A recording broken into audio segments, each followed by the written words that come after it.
we have decided to open the doors for every person who wants to come back to the MDC. This includes Senator Muzuri. If he wants to come, he is free to come. I will also try to see Chamisa. I'm told he's in the country right now. I will make arrangements to see him to discuss things of mutual concern. Secretary General Dr. Tapio Mashakada for the kind introduction. Ladies and gentlemen of the press, welcome to this press conference. I want to join the Secretary General in thanking you for coming at such short notice. We do not take your attendance for granted. We are meeting at the most defining moment of our party and our country. As you know, on the 12th of November 2025, a group of people came and raided the MRT house. There was no doubt that that group actions were meant to derail the agenda of the MDC. The MDC had set an agenda in this country, and it was proceeding with that agenda. And the coming in to raid the MRT house was meant to intimidate us, to cow us into submission, and to disturb the people's agenda that we are carrying. I am happy to inform you that even after the raid, our National Council set on the 9th of December and made far-reaching decisions. One of the decisions was that those leaders who had played rogue, who had gone rogue, who were derailing the people's movement should leave the party. So we are here faced with an opportunity.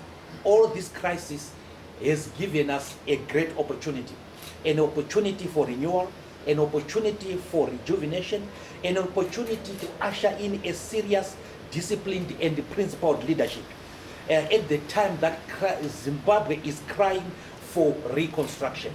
So as a party, as a government in waiting, we are going to play our role to make sure that the issues that Zimbabweans are facing are addressed. As you know, our country is facing unfathomable problems. There is unemployment, there is poverty, there is inequality. If you go to Borodero and the other leafy suburbs, there is construction happening every day. But if you go to Zengeza, to Highfield, to Mfakose, to Mbare, no construction is happening. In fact, the current system, the current economic system has produced only two classes in Zimbabwe. The very, very rich class and the very, very poor people. In other words, it has killed the middle class. We as a social democratic party, we want the wages of the workers, especially the civil servants, to be improved.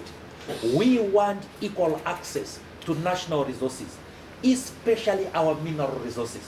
We want Zimbabweans to benefit from their mineral wealth, and we are against the new form of colonialism that has come to our country, where we see the nationals from other countries milking our mineral resources day in, day out in their raw form. Our platinum, our lithium, our gold is leaving Zimbabwe every day to develop other countries without much benefit to the people of Zimbabwe. We want our wealth, our mineral wealth, to benefit our people.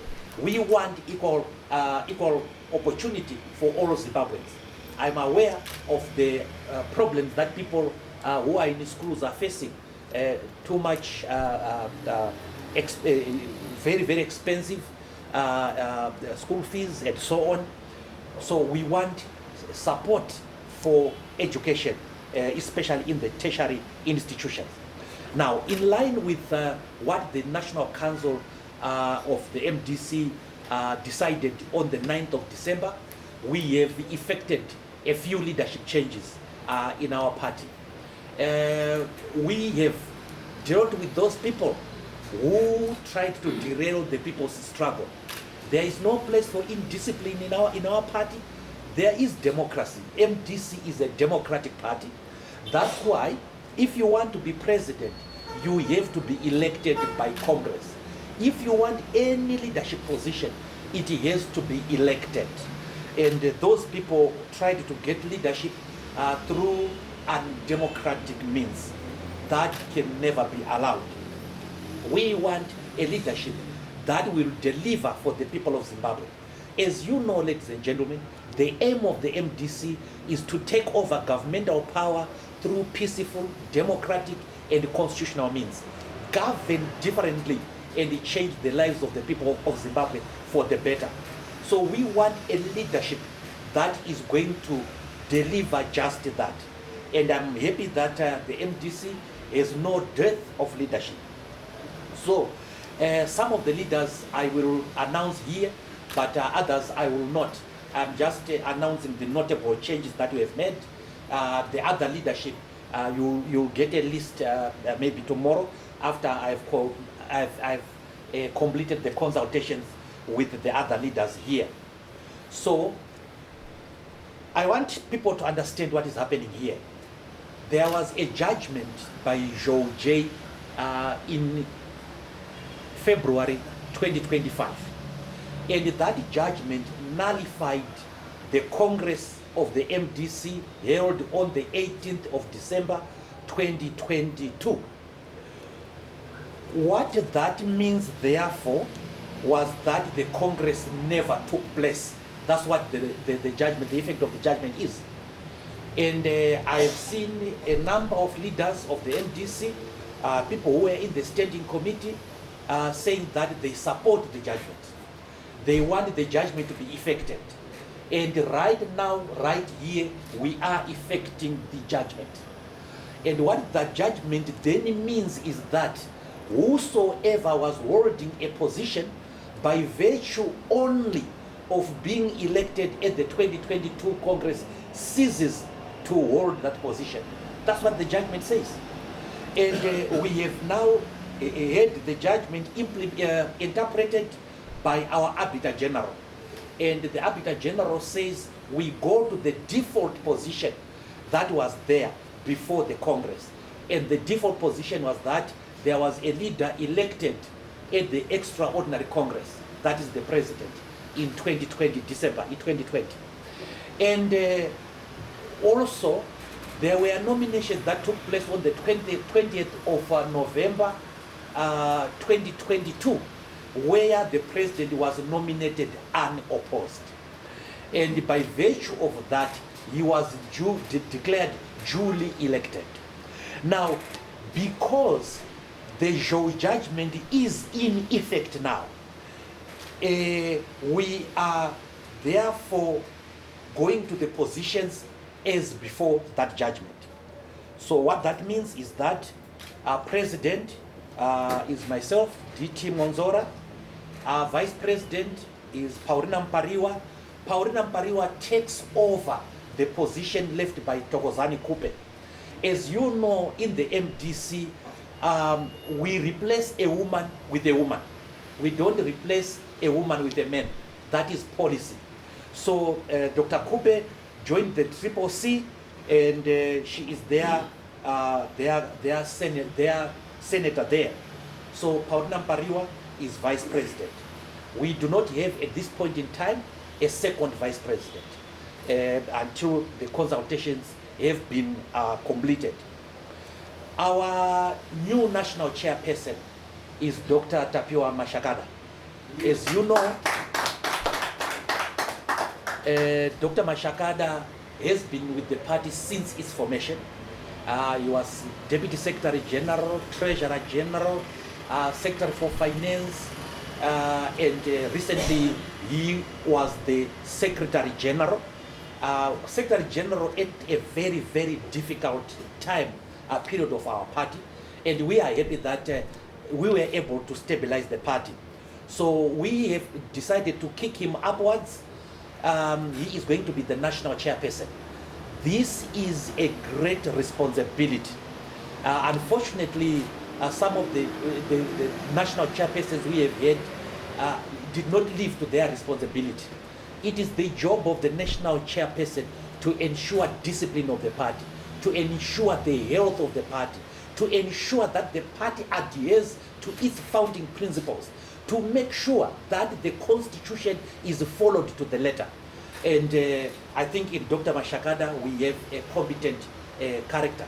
And I'm glad that he accepted the appointment as the national chairperson.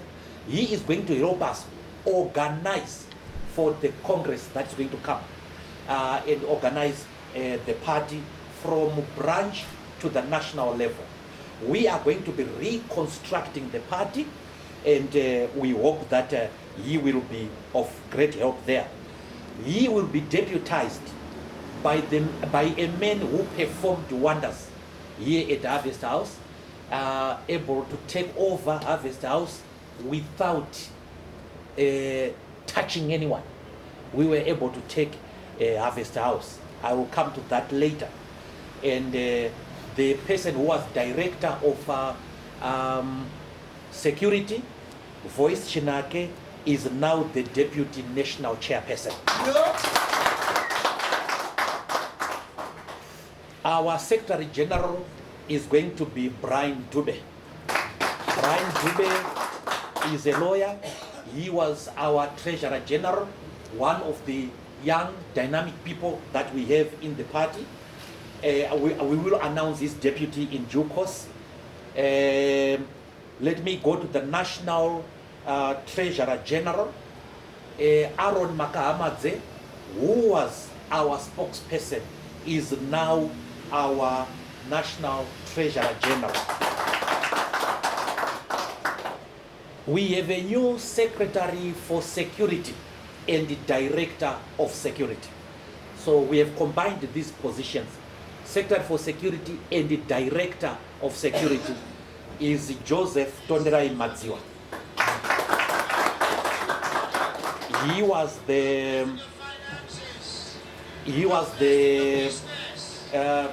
head of VIP protection.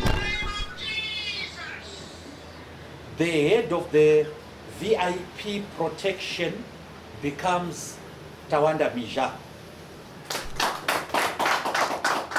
Secretary for Information, we have a new Secretary for Information, and I hope he accepts the appointment. And he is Terence Mambende from the Midlands. He will be deputized by Albert Sanyika, who was from the Youth Assembly. Our chairperson for the Women's Assembly becomes Constance Chiwururu. Constance Chiwururu was the deputy to Dorothy Ndlovu. Dorothy Ndlovu has fallen by the wayside. She remains a member of the National Executive. The head of the Youth Assembly becomes Decent Zaida, who was organizing secretary for the Youth Assembly. Ladies and gentlemen, what I've announced is not the complete standing committee. There are, as I said, the list will be made available to you. These are the notable changes that we have had. Now, the standing committee is going to meet sometime this week to organize for the National Council, which is going to meet very, very soon. We are going to go flat out in carrying out our national agenda. We are waiting as the MDC for the amendments that the bill, the constitutional amendment bill that we hear has been prepared. We want to see it, we want to study it, and to see what is in there. But the position of the MDC has not changed regarding the issue of changes to our constitution. Our position remains the same. But we will be very interested in reading what the bill says. We want to see whether the bill is doing away with referendum. And if it does that, our reaction and our attitude is well known. We do not accept that. We do not support that. But we want to see it first, and we want to study it. Our Youth Assembly is going to be more active than it hitherto has been. And we know that there are plans by some people to destabilize us in the provinces by trying to grab the provincial offices. That is not going to happen at all. That is not going to happen. Our Youth Assembly has our instructions to act as a Youth Assembly should act. And we are not going to take prisoners on this regard. We have seen enough indiscipline.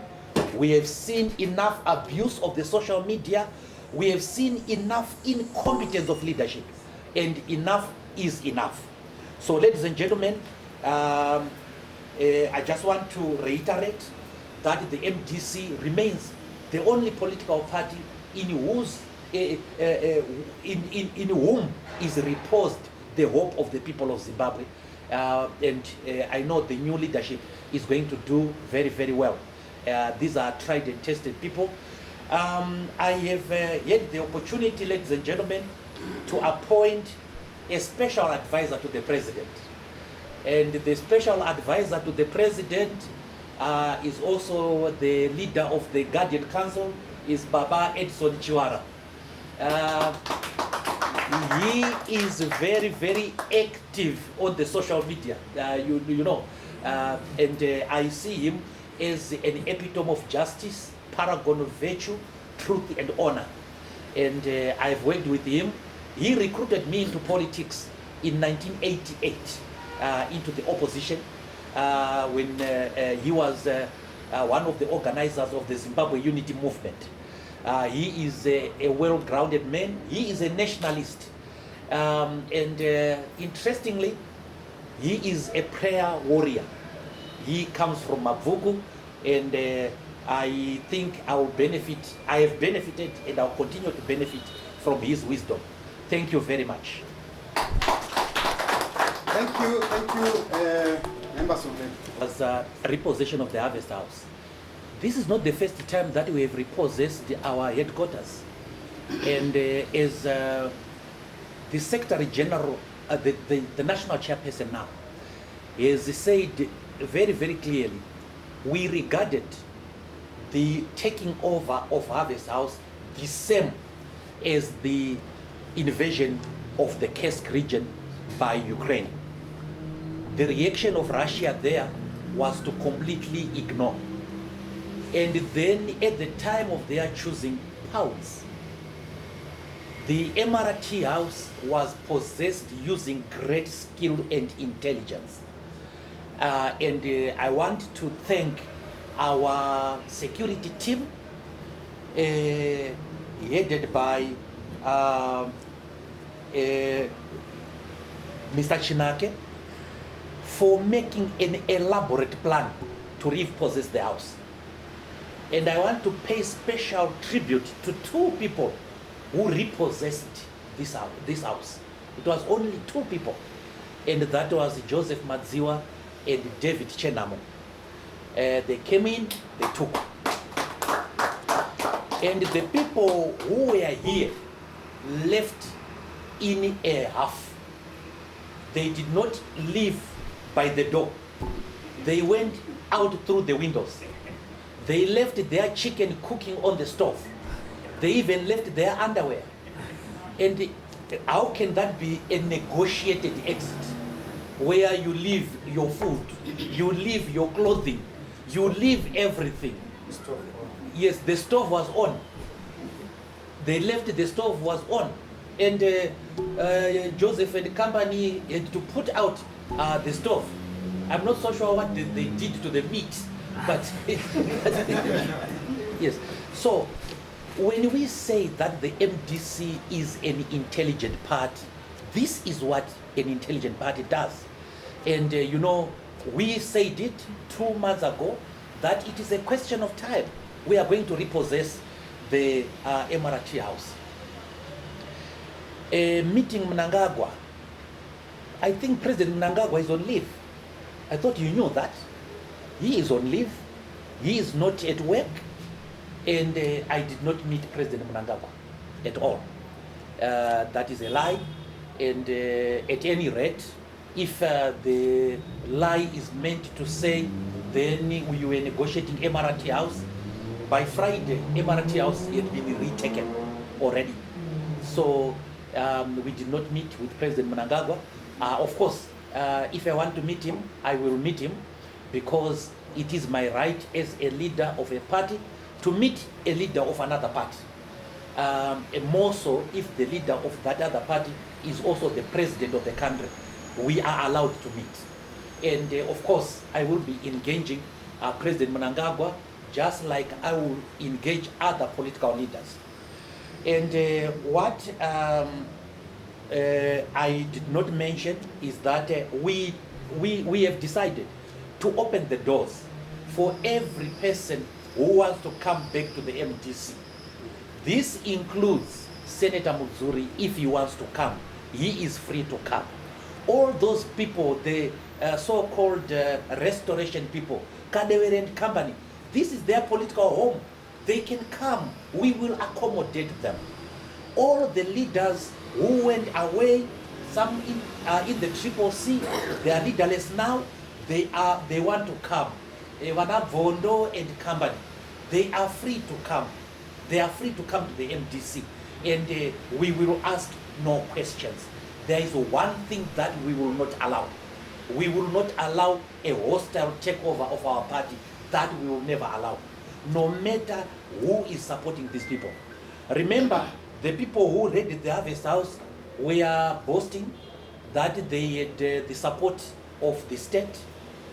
In fact, they were able to motivate the police to disrupt our National Council. But no amount of support from the state or from anywhere can allow us or anyone to take this headquarters. This is MDC territory and will not be taken by anyone, no matter how powerful. It is the property of the people. So yes, it will be nice to meet President Mnangagwa, I think, because we have a lot of things to talk about. We have to talk about 2030. I want to know whether the president agrees with it or not, whether the president is supporting it or not. Because, as you know, there are two messages coming from ZANU-PF regarding that issue. The message that came from the president himself when he was being interviewed by Christian Amanpour, and when he was in China, and then when he was in Mutare, it was to reject the 2030. Whether he has shifted his position, I will be interested to know. And as of course, you know, there is a group that is very vociferous about 2030 in the ZANU-PF. And this is a group of rich individuals who have access, unequal access to national resources, and they want the status quo to remain. So it will be, there is no one voice coming from ZANU-PF. And I read somewhere, I think it was the Daily News, that said the 2030 agenda is a done deal. No, it's not a done deal yet. Because one, the bill is yet to come. Zimbabweans will have to say something about that. And whether we are going to have a referendum, we do not know. But it would be nice to meet President Mnangagwa. I would want to discuss with him, if I meet him, the issue of the reparations for victims of political violence, especially the 2008 political violence. It will be something that is worth of discussion. I would be interested in discussing with him the issue of Zimbabwe rejoining the Commonwealth. It is important for our people that this country rejoins the Commonwealth. I'll be very interested in speaking to him about that. So if opportunity avails itself, I will try to see him. I will also try to see Chamisa. I'm told he's in the country right now. I will make arrangements to see him to discuss things of mutual concern. I will, of course, see Mwonzora. I tried to see Komichi, and Komichi refused to see me. But I will see a lot of leaders. I will see BT, I will see Sikala, I will see Maishorewa, I will see Linda Masarira. We want to build a formidable opposition, isn't it? So we must not have little political fiefdoms, and we must be able to forgive one another. So if we could sit down with the ZANU-PF in 2008, after it had murdered 300 of our finest youngsters, why can we not meet with BT, Mwonzora, Komichi, or Chamisa? These are our brothers and we want to meet them. We also want to meet their supporters. Some of their supporters are crying to us that they want to come back, and we have said we are declaring a general amnesty and people can come back to their party, but no hostile takeover of the MDC. Another question? Good. Like, yes, like, you want to say something? And the gentleman in front, and anyone else? I think if there is no other question, I think we may have to pause. I think we have to.